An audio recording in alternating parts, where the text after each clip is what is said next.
What this is, just as an aside, it's locked up pretty tight, so we're going to have to hammer it apart. It's going to make a good video, I think. See that 25? Well, you have to understand, around here we have horsepower limited lakes. So you got to put numbers on like that in order to put motors in those without getting the ire of the local law enforcement. And this 25 right here is really a Mariner, which is really a Yamaha. Talk about deception. It's a 40 horse Yamaha 2-cylinder 2-stroke electric start wrapped in Mariner plastic paint with a 25 sticker on it, so it implies 25 horsepower.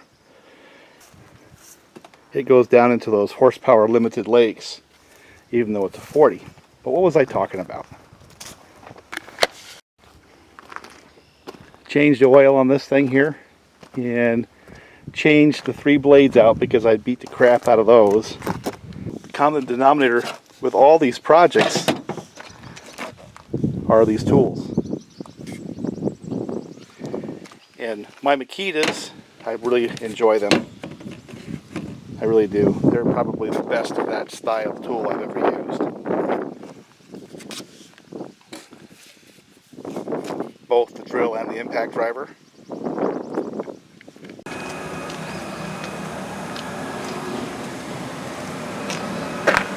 Yet again, yeah, a little deep there. The whole idea is to have enough sand down to where you don't have the shale popping through and abrading the pipe and the wire.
Lost 2 mile an hour. You what? Lost 2 mile an hour. Because I wasn't in the boat to help you plane.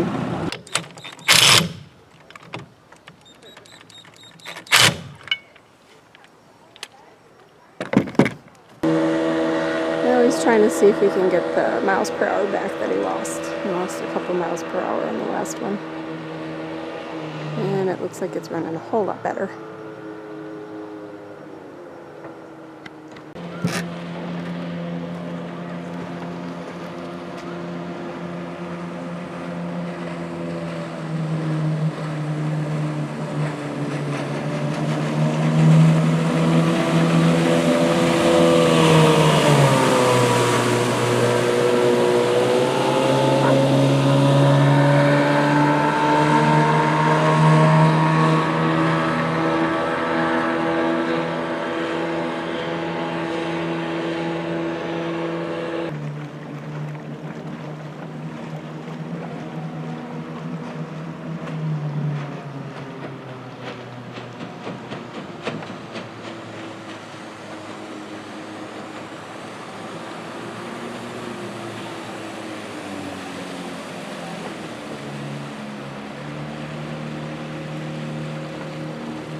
Mr. Fancy Pants here has to back in.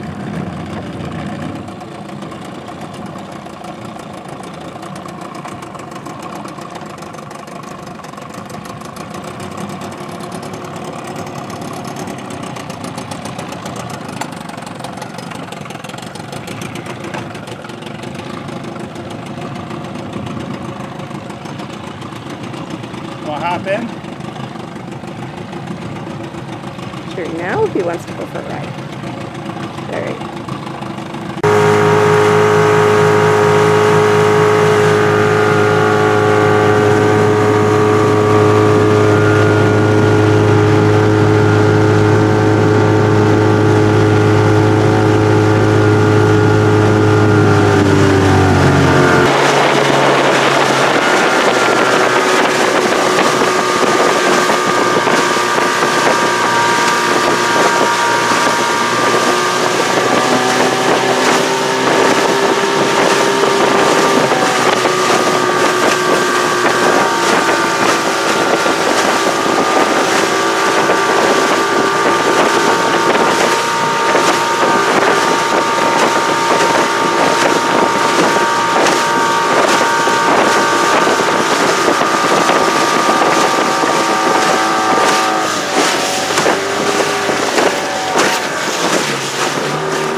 Haven't done a video in a while. It really feels weird sitting here talking to myself. But we're kind of working on this old Mercury right here, trying to get it ready to push this boat around. But I'm trying to record some of the details of this because this period of Mercury has a fairly common set of issues. And one of them is that the wiring insulation just crumbles. Now the guy who had this before me spent a fair amount of time trying to recreate a harness. You wonder how much time and effort he put into that. And you can buy these for like 120 bucks online. And part of what we're going to do today is put this new harness on this old motor. And fortunately for me, the guy when he did it, he painted the colors so we can match the colors up. Of course, that's going to be in conjunction with matching up the different wires, so we make sure on things like the yellows we get the right one from the right pin to the right terminal. You know what I'm saying?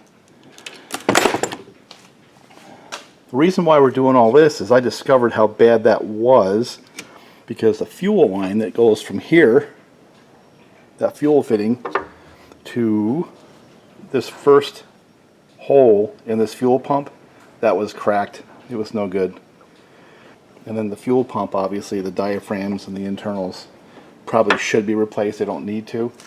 But since it was such a pain in the neck to get down to this bottom fuel line, I figure all the stuff in between me and it that looks like it might be old is going to get replaced. So that includes a fuel pump kit, fuel line, and also now, because I discovered that, the harness. That make any sense? Maybe it does. I guess the short answer is this. In order to get to the fuel line, I had to pull out all this other crap. And since I had to pull it all the way out, I might as well replace all the things that might be wear items. I like the diaphragms. I like this wiring harness. Now, while we're doing that, there's some other things that are happening to this motor. Saw shop is pretty much out of business right now. The boat's going to get some paint, and I got some parts which may not make any sense right now, but they will as we go further along. Complete water pump kit, housing and all. If you're going to go that far into it, there's no sense in just replacing an impeller. Get all the seals done. So all this stuff is getting done. And hopefully after a week or two next week, this boat gets a chance to go into the water.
Yeah, these things can only go in one way. It's that little bump in the bottom there.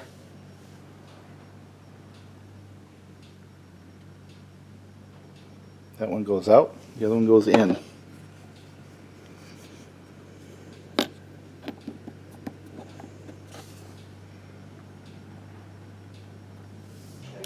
That spring right there is what holds them in. 2 screws, squeeze that down.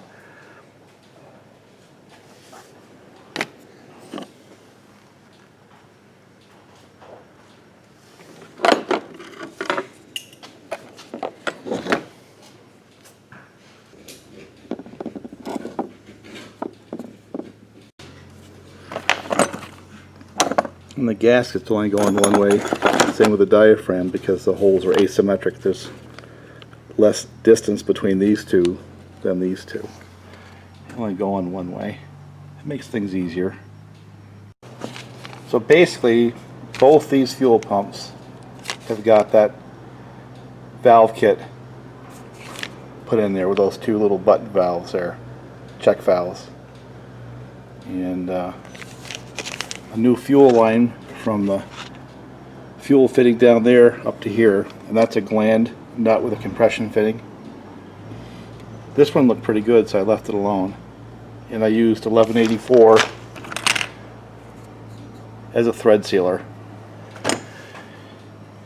So now I'm going to go back and start replacing this with this generic one. And there's some issues, you know, this has an extra pin, I don't know what it's for, versus this one. I'm sure it'll work out. But the takeaways are, these are pretty simple things. You know, let me pull this. Basically there's those 2 little check valves, and underneath them there are washers, right? And they only go in one way. So it's pretty hard to mess it up. This one's off a Mark 58A, you know.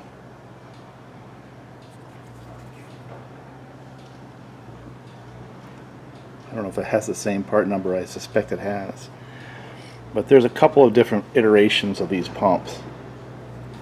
And I'm kind of nervous about that. That is plugged, but usually you have an actual plug in there. So I may pull that out and put a real plug in there. See it? Versus this one right here.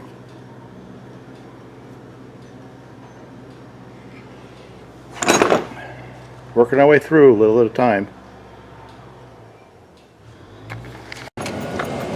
Alright, I'm just going to do a quick, this is a really, really rough field, but there's 115 bales that we got processed this last couple of days.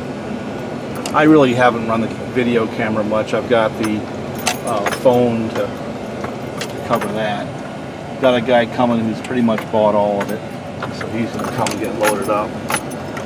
And this is like 20 acres, so 20 to 115 gives you the yields, you know, somewhere around 4.5, 5 bales an acre is what we got out of this, which actually isn't bad, you know, for a field that I haven't really put a lot of money into. If I added fertilizers and, you know, some of the artificial stuff to enhance the growing, this field could easily be a 6 bale an acre field, you know.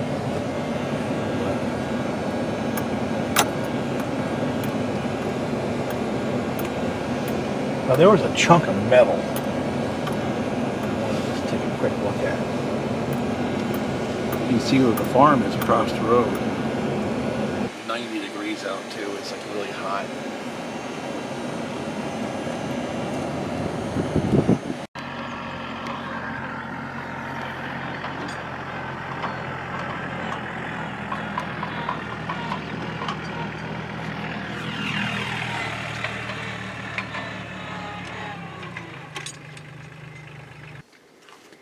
Okay, just a little bit of an update.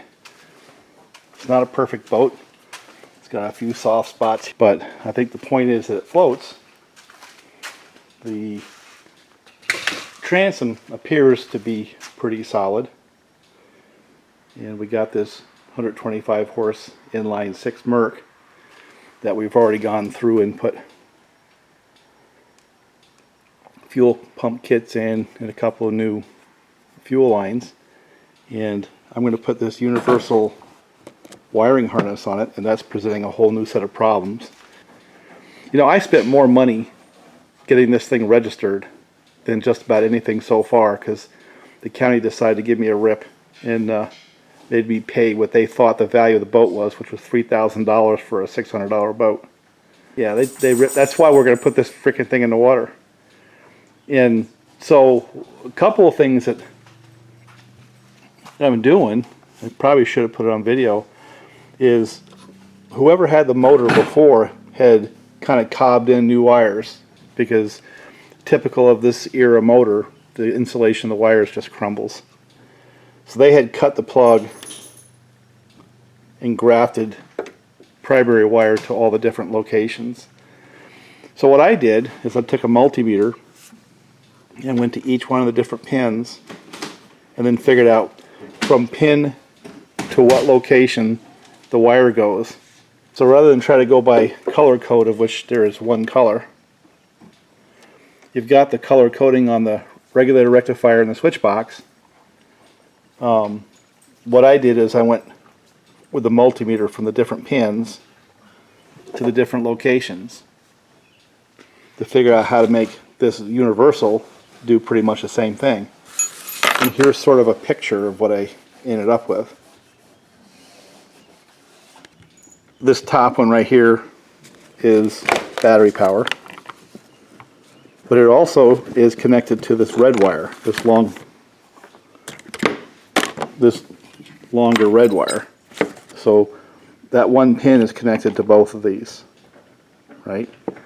And then per what I found with the way this was rigged, the red wire from this pin goes to the middle spot on the regulator rectifier and to the number 2 spot on the switch box, which were color coded red. So I guess that's not a surprise. And then of course this goes to the power side of the solenoid. You with me so far? And again, what I did is I used a multimeter to go from the pin to the location to figure out what was what. So red goes to the power side of the solenoid into the red spots right there. This goes to the solenoid, this goes to the 2 red spots. I have to graft a wire. This pin right here I have labeled number 1 goes to the brown wire. And brown wire goes to that spot right there. So this pin here goes to that spot right there. No, you cannot eat my pen. I need my pen. Number 5, I label that number 5. That's also ground. Goes to this one right here. And there's a black wire. And that black wire goes to here. So this pin right here, corresponding to this one on the picture, goes to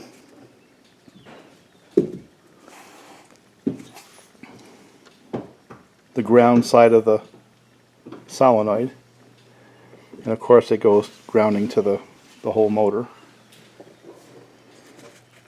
Pin number 3, which would be this one, it's my arbitrary numbering system. I trace that to the white wire.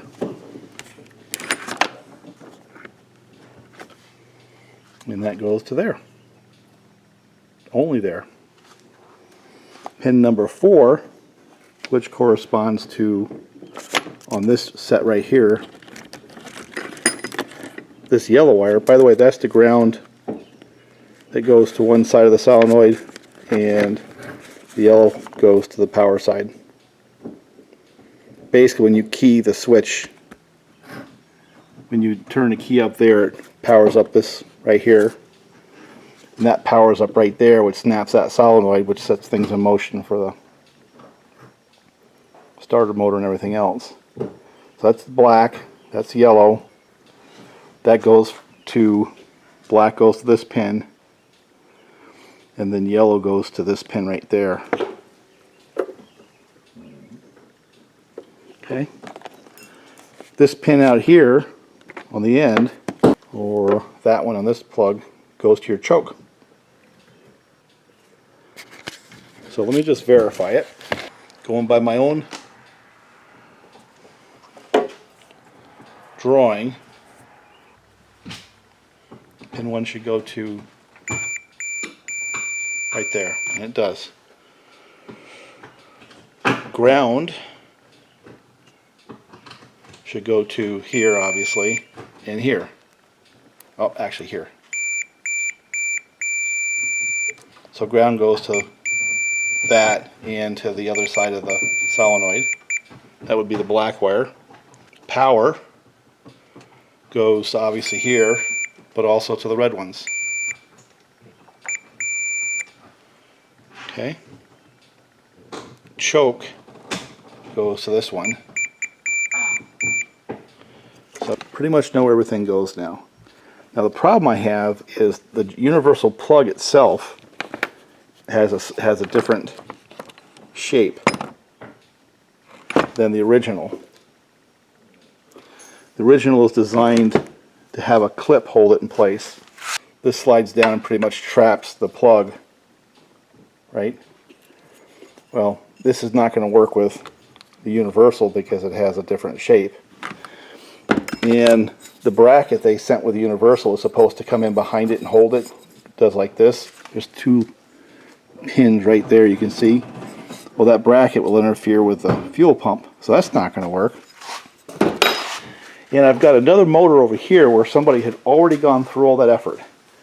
You can see how they did the wiring. Brown, red, white.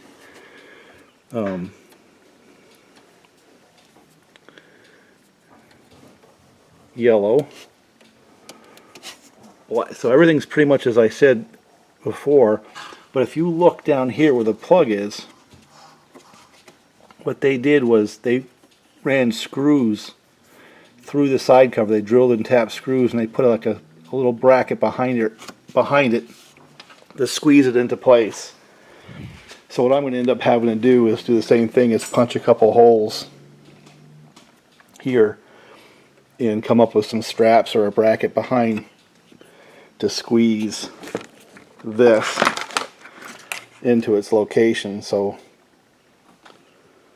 I can push the wiring harness from the boat into the motor. So that's where we are so far.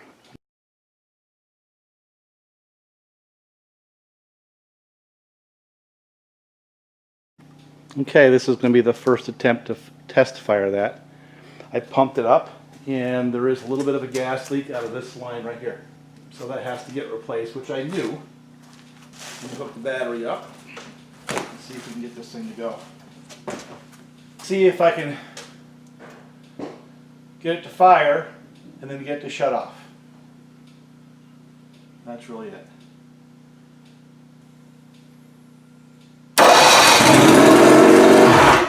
We have a running motor. Unreal.